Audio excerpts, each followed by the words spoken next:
Hey guys, it's your girl Etta. Aside from being the Let's Talk Paralegal podcast host, I am a legal consultant, author, and advocate for change within the legal industry.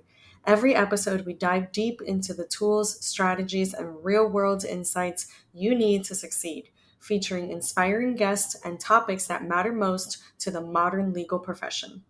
So, if you find value in these conversations, be sure to subscribe to the Let's Talk Paralegal podcast and download our episodes for your commute, coffee break, or brainstorming session. And if you know someone who could benefit, don't forget to send them our way. Referrals are always welcome. Let's create a stronger, more empowered legal industry together.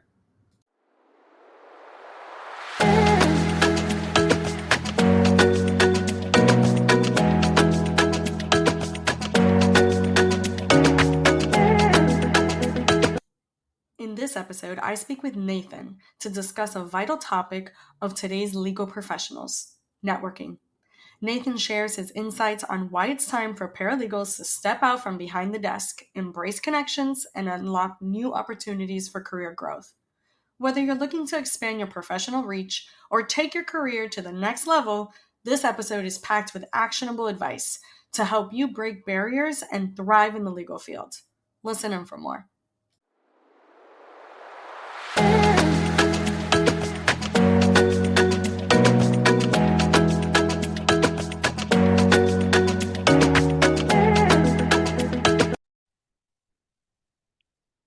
Hi, everybody. Welcome to the Let's Talk Paralegal podcast. How are you?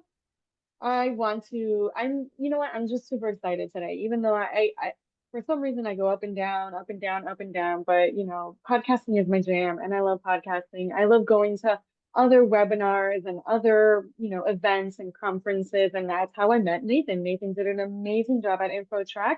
Shout out to InfoTrack. We love them. They're one of our sponsors all the time for all of our events. So we appreciate them and we like to support each other. So that's really why I love to just be in the network and really hone in on those networking, which is what we're going to talk about today. Look at that. Yes. I naturally introduced It's the like you topic. know how to do this. I love it. Like I you've done love it it. before. Right. Well, I mean, I know who you are, and we've had a couple chats Hmm. virtually, and obviously now we're gonna have a real one, like I call it. But let's talk about you first. Let's talk about you as a Sure. person, who you are, what you do, and what got you into actually speaking at like platforms like our podcast and InfoTrack. Yeah. It's like the interview question of like, what am I supposed to say to get the job, right? I love it. No. For yourself. Um, yeah, so again, my name is Nathan, as you mentioned. I work as a senior legal assistant slash paralegal. We kind of use those terms interchangeably here at our office, but I have actually done a fair amount of public speaking in the past on a smaller scale, but one of the things that I realized that we can kind of talk about a little later is that, scale doesn't really matter. Experience is really important, and scale kind of just it just is not as important as I've heard some people try and make it. But I kind of fell into the legal life. I was working in a restaurant and got an opportunity to work at a law firm, kind of doing a combo job of like front desk stuff and just helping basically anyone who was like, hey, can you copy this? Or hey, can you run that to the clerk's office or whatever they really needed. And so I thought, well, this will be good until I figure out what's next. And that was almost 10 years ago. So um, I was able to really honestly just put myself out there to the firm, make myself available. And there was one time where an attorney was like hitting a brick wall with something that she was working on. And she's like, you know what? See if you can figure out anything on this because no one else really has time. And I don't really like have the time to like dig deeper into it. And so I was able to get it figured out and actually like followed through with getting it done.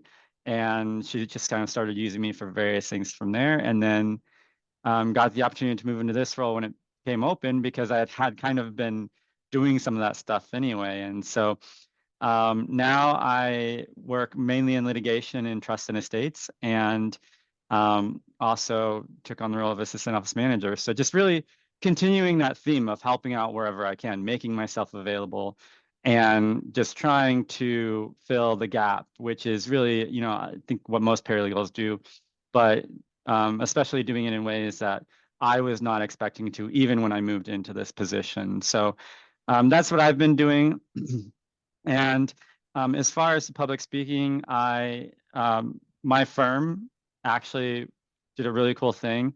I worked for a firm called SATC Law, and we kind of wanted to help our clients learn a little more about us and what we do, and say like, oh, we know you came to us because you're buying a house, but did you like also need to update your estate planning stuff because now you have more assets and assets that you need to protect. And so as a way to sort of share with our clients more about what we do and ways that we can help them, we started a podcast mostly talking about real estate at the time. That has since evolved, but this one-on-one kind of scale that we're doing here gets you really used to public speaking. It gets you speaking to a camera, speaking to an audience. And so from there, it kind of grew. I also joined the board of the Chicago Paralegal Association, which has provided opportunities. So honestly, it's a lot of practice. It's a lot of experience, but it's also just a lot of putting yourself out there. And I think we're going to talk a little bit more about all those things today. So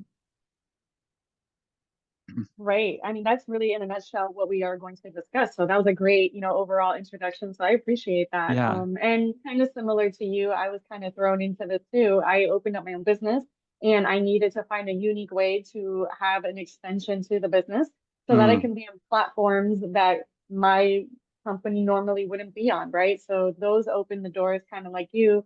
This podcast has opened the doors to CleoCon, InfoTrack, yeah. creating your Yeah. own events, and everything else that happens. I say, the magic is within us. We just have to play with it until it comes out. Absolutely. And that's exactly what this podcast is about. And is why I continue it, right? A lot of people are like, wow, you've been 4 years strong Monday. Well, you guys will hear this later on, but the Monday after this recording will actually be our 4th-year That's anniversary. amazing. So we're really excited and we're going to have some Yeah. exciting news for you guys. So really keep a lookout. If you don't follow us on LinkedIn, please do, because we're going to have an official announcement on December 16th. If you don't see it, please let us know, connect with us. But it's going to be an amazing, I guess, sneak peek to 2025 and a couple things that we're doing thanks to you guys and thanks to our listeners that are always continuously giving us feedback. So that actually is a natural transition as well, to what we're going to talk about, networking and establishing our network, using our network and using our contacts and using our feedback and our reviews and our platforms, social media, all the things that we have to really create our own brand, an extension of a brand, like in your case. But also, even though, from what I'm hearing, anyways, and correct me if I'm wrong, even though you're creating an extension of the law firm, you also have created your own little brand on the side, which is what I always tell paralegals that maybe are not interested in freelancing or owning their business or doing consulting or doing all the things that we do or other, paralegals do out there, but that still want that full-time job, but still want that exploration. You can have that. Nathan does it. Our good friend Steven Sanchez does it. Linda used to do it. She recently went off on her own and did, and now is teaching and doing all the things. Wow. But she works for Royal Caribbean for over 12, 14 years, I believe, in their legal department. So definitely, plenty of options out there, right? Which is Yeah. kind of like the epiphany of what we like to call the limitless paralegal. So Nathan, let's really talk about that. It sounds like the podcasting of the law firm really kind of sparked that magic in you and gave you some more fire to Yeah. really continue that momentum. It seems like you like it. It seems like you're seeing results. So let's explore that a little more. Yeah, you're absolutely right. It really did. And honestly, it gave me a bit of a confidence boost, which I think was one of the best things it did for me. Because one of as an officer, as a board officer for the Chicago Paralegal Association, I get to talk to a lot of paralegals, especially obviously here in Chicago. And one of the things that I've realized is that there are so many amazing paralegals who lack the confidence because we work with attorneys all day. And attorneys are the ones who are going to court and they're handling, and they're talking to the clients, and the clients are thanking them for all the amazing work they're doing. And you're like, I just spent like all these hours, I'm exhausted, like I've, done all this work. And some firms are better than others at showing that appreciation. A lot of firms do it in many different ways. And so I think it's understandable that paralegals or legal staff members would have a lack of confidence to know that your role is important. The way that we provide access to justice is really important, and the way that we interact with and work for our clients are really important. And so for me, I think one of the best things that the podcast did, and I think this is where the value for the firm really comes out of it, because podcast has grown. I love it. Yes, it's my baby now, but like one of the best things that it did was it gave me the confidence to know that I have value to the field and to the general public, and that my experience and my knowledge is worth sharing with other people. And as soon as I started to do that, it just blew up. And I think, the two things that it provides confidence, and then obviously the platform. Because I think everyone is like, well, I have something to say, but I don't have anywhere to say it. And the podcast provided an easy platform for me to do that, because we have a website and we have LinkedIn and we have all these things. And so then I can start to like put that on my personal LinkedIn and grow that. So I think what it really is about for me are those two things. And I think for a lot of people that I've interacted with, it's like, well, either like I'm just doing my job. Like, what do I have to say to people? Like, why do they care about what I'm doing? And then two, like, I don't really have anywhere to share that anyway. But what I realized is that when you look around and you see the platforms that are out there, they are plentiful and they're waiting for someone to take them over. For example, as part of the Chicago Paralegal Association, it's a huge platform that I have here in Chicago and Cook County to interact with. We have a couple thousand people on our LinkedIn. We have all these members. We have contacts, people that get our emails. People in our organization and around our organization hear from me regularly, even if they don't know it's necessarily me because it's coming from the CPA, right? And we have space for other officers, other board members that aren't being filled because people, I don't think, realize, hey, you can be a board officer. You can do this. You already have all the skills you need, because if you're a paralegal, you've done a lot of different things and you have the ability to adapt and learn and be flexible and all these things. So there is a platform there waiting for you, but you don't necessarily realize how joining that can sort of, or even just joining the association in general, can grow that for you. So I think for me, it really was about those two things being sort of the starting point. Like, can I grow my confidence to know that that I do matter, that the field matters, and that what we do to provide access to justice for people really matters. And then two, do I have somewhere to share that so that I can, take step one to really grow my network and grow, mentorship is another good example of that. When you mentor one-on-one or whatever. So there's all these things out there is my point. There's all these different ways to grow your platform. We just don't really necessarily know that right away. And until we hear that from someone, or until we experience that even in a small way, Yeah, and I agree. Especially in the mentorship. I'm a big fan of mentorship. There's a local college here that's called Broward College that does a very well-rounded paralegal studies program.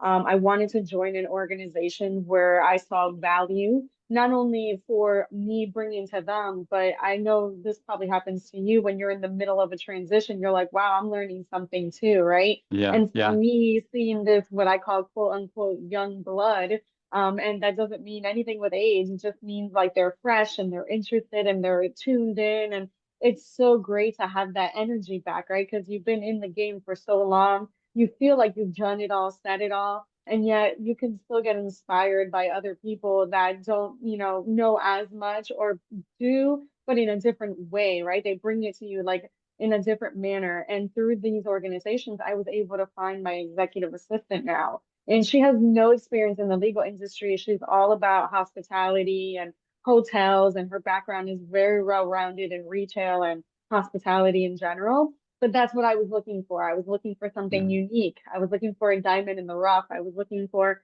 fresh new blood that I can mold, but also can mold me, right? Like if we can Yeah. bounce off ideas and she can give me a new perspective on customer service and how to cultivate the relationship of a client and all the things that we look for in a entrepreneurship mindset as well.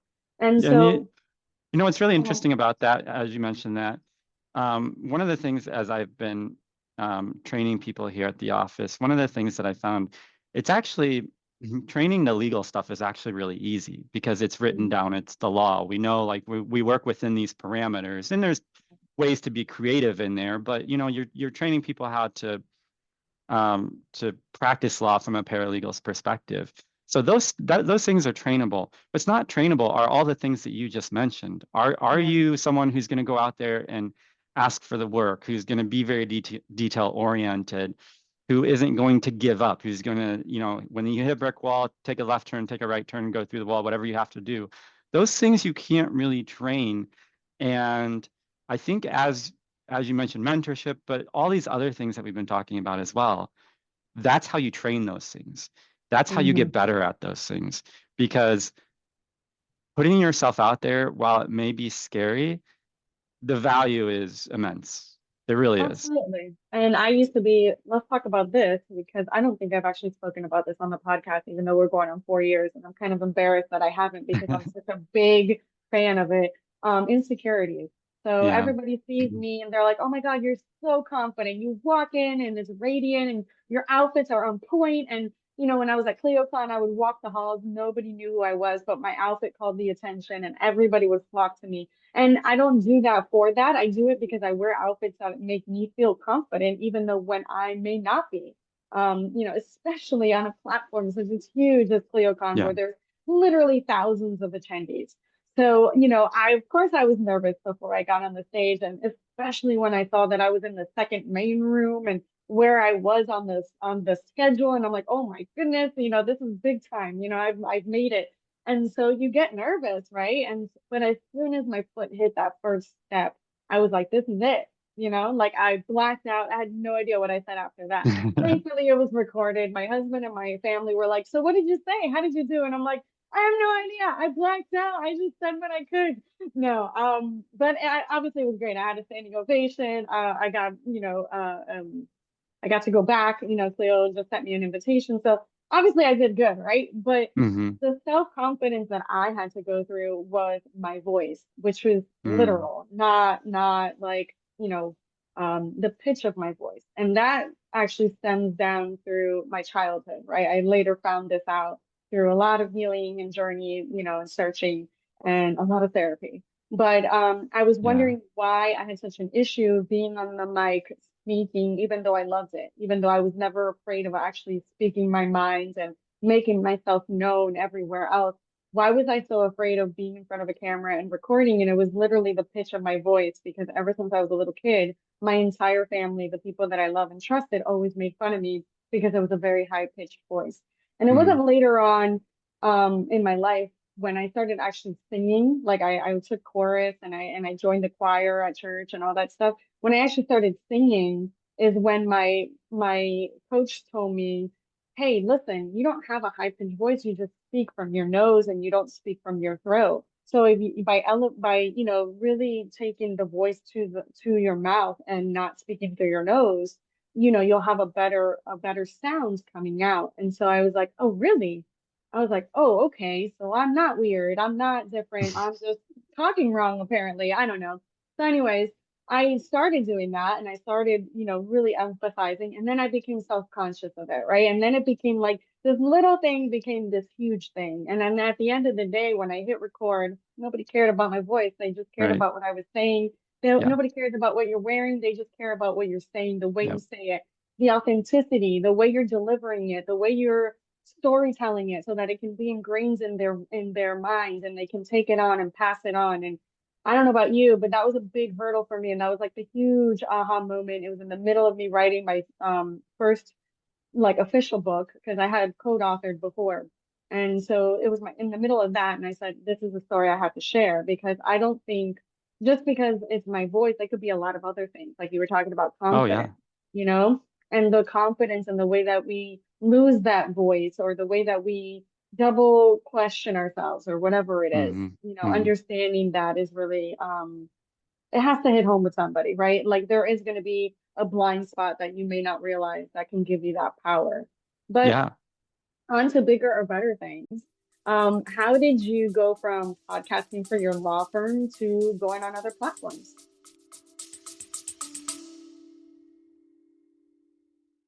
I hope you're enjoying this podcast episode so far, as this podcast is just the beginning. At Etta Rosa LLC, we specialize in helping law firms and legal teams thrive with tailored staff training, operations management, and team building solutions.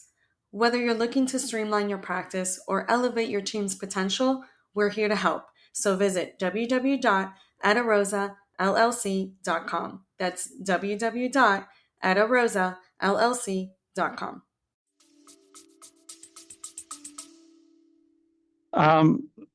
One of the really important things for me at that time was really like to say yes to any opportunities that I could. Mm.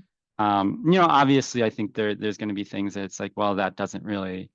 I'm not saying say yes to everything, because there's going to be those times where it's like, we're not really, the mission doesn't really align with whatever that may be the case. But for me, outside of, like I said, joining an organization and kind of getting, once you have that platform, I think, um, you know, I think two things. One, ask people for their time, for people who you might think like, oh, there's no way they're gonna, give me any of their time. For example, like with our podcast, we interviewed the executive director of the American Heart Association, and it's like this person is going to give me their time. It's a pretty big organization. It's very important. They're doing important work. It's very scientific. Like, why are they going to give their time to me? And they did, and we had an amazing conversation. And that also gave me the confidence to invite other executives on to the podcast and talk. And I was shocked at how many said yes. And then the more invitations that you make, the more that they come back to you. Because one of the really important things with networking is, um, like this is the reason social media really works well, is because when you and I connect on LinkedIn, it connects the two of us, obviously. Now we're in each other's networks. But not only does it connect the two of us, and this is especially true with LinkedIn, not only does it connect the two of us, but it now connects your network to my network. And Mm. so because LinkedIn is a professional network, it doesn't work, the algorithm doesn't work the same way as Instagram or Facebook or TikTok or whatever else is out there, because they want to be able to say this is a professional network. You're not going to get bombarded with these kids Spam. dancing. Yeah, it's going to be like important things that you're actually going to care about. In order Right. to do that, you need to be connected with someone else's network in order to see people who are in their network, or to even get suggestions. You're not going to get a suggestion where it's like, I don't know a single person that this person knows. Mm. um, so so it's really important to remember, not only are you connecting with that person, but you're also connecting with their network. And so now your network has grown, it has multiplied in a big way. And so now the way that it really works is that you keep connecting all these different networks. And now all of a sudden, your tree is huge. Your network is huge. And you're able to, and this also actually really helps with diversity, because one of the lucky things I've been with the podcast is that we don't have to worry about diversity because our network is huge. Mm. And when your network is big, it becomes more diverse.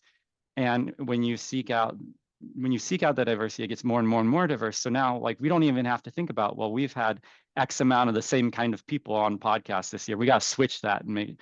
No, we don't worry about that, because we get all kinds of different people. Mm. And so I think, making the ask, saying, hey, can I get 10 minutes of your time? I just want to, I have a question. I just want to ask you how you did this one thing.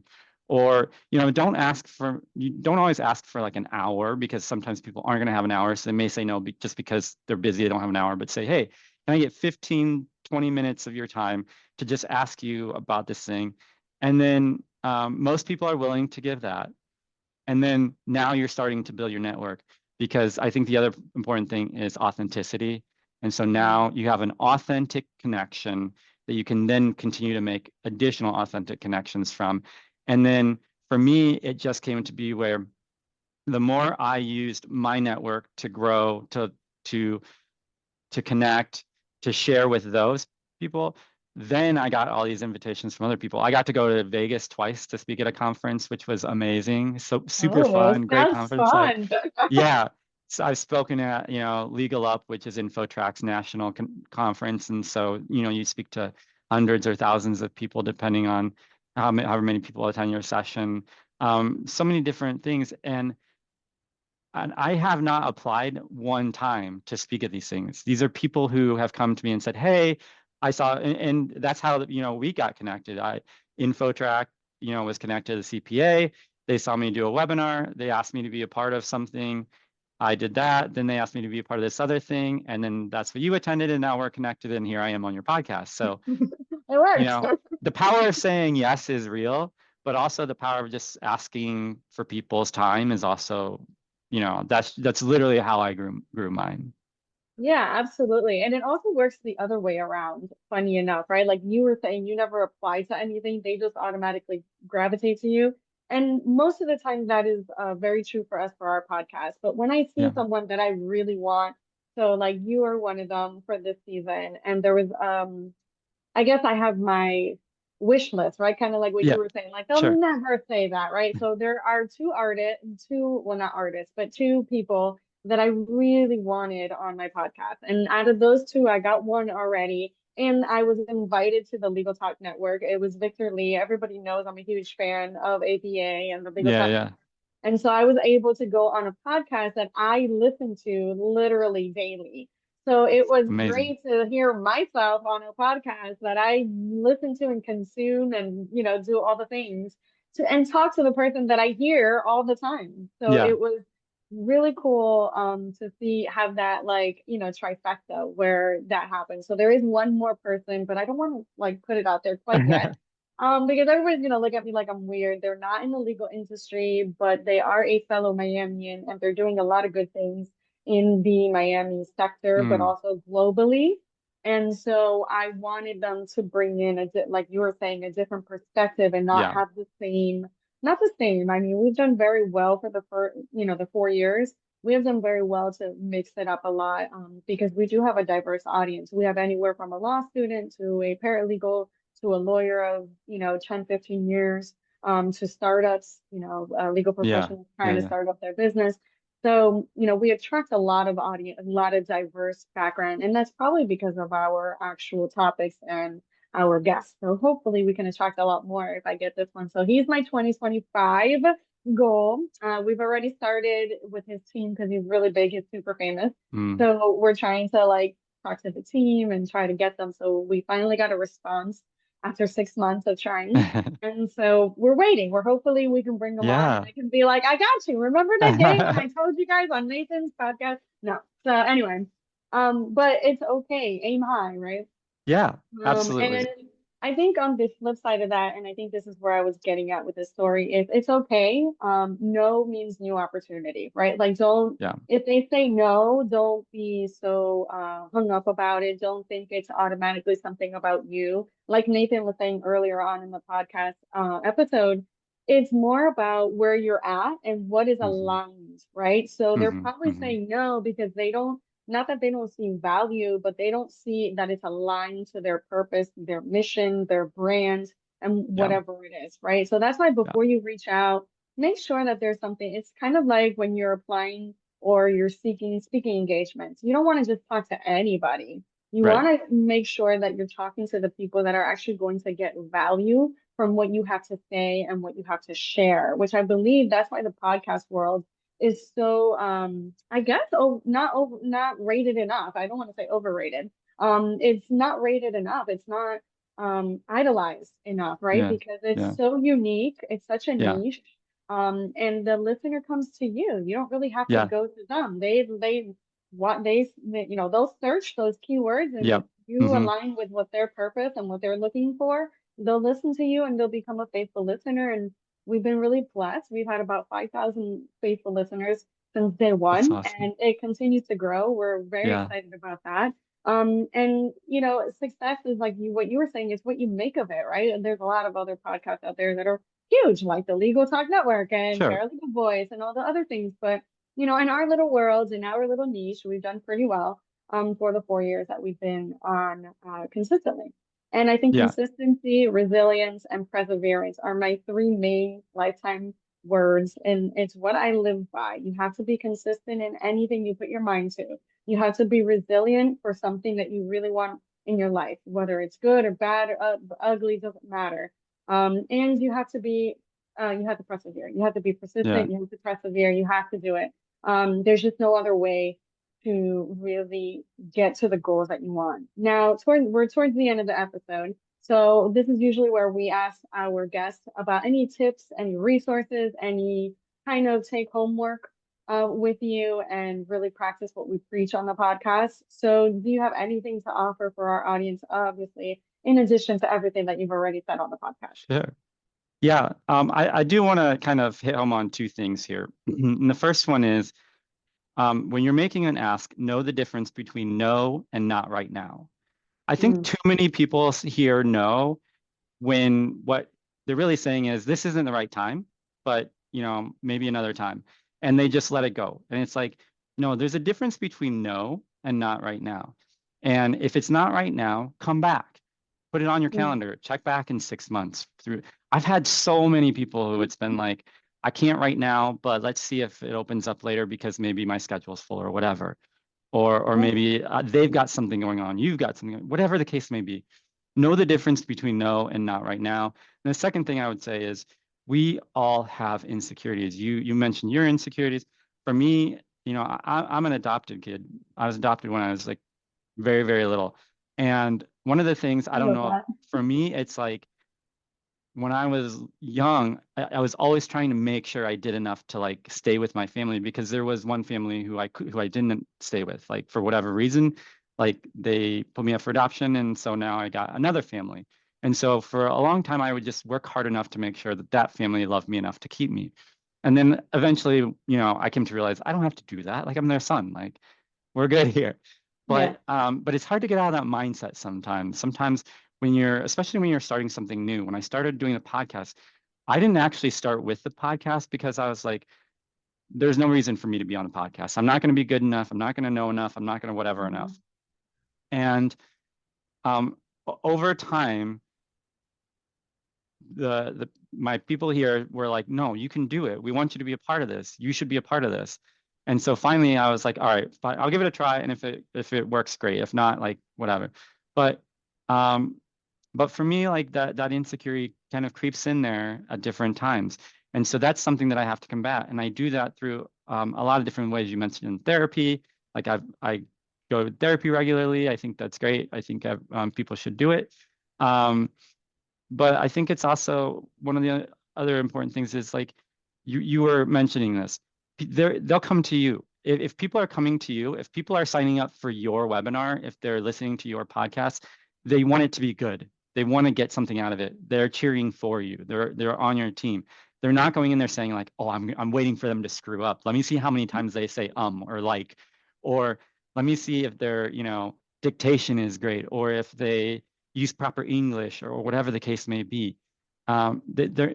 Most people, and we all have our frenemies, but like most people are there because they want to learn something from you. They want to hear your experience and get something from that. And so they're on your team. So for me, I get nervous just the same as everybody else, but I try and remember these people are on my team. They're here because they want to be here. They're here because they want to learn something. And so I'm going to go into this just sharing my experience, sharing what I know, and saying, hey, there's a lot more to know about this out there. Hopefully, this is a foundation for you.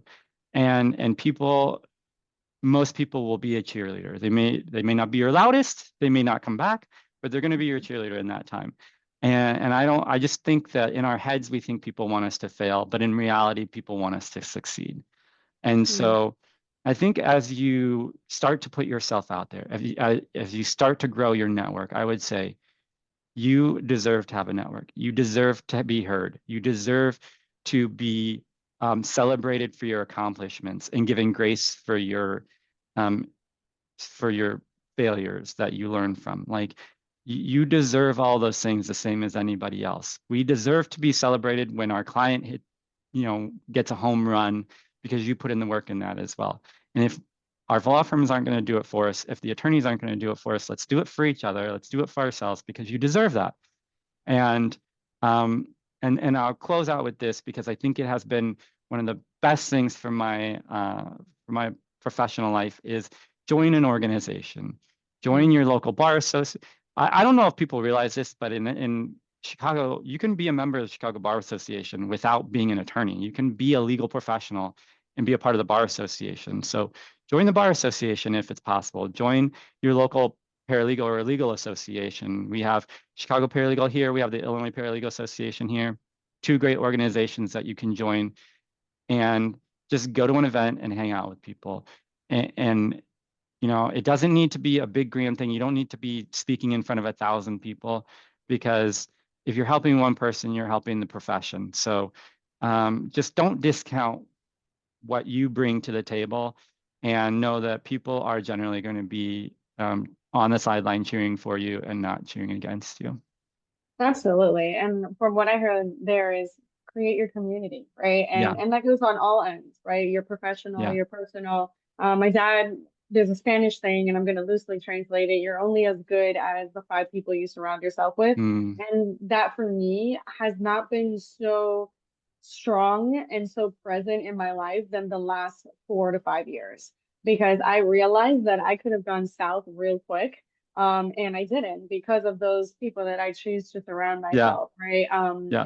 You're only as good as those support Yeah. groups, and you're only as good as those people. So choose wisely. Life is all about time and choices, and we have a Yeah. very finite amount of time, and we have a lot of choices to make daily. So just choose wisely, choose educationally, do your research, and create your community.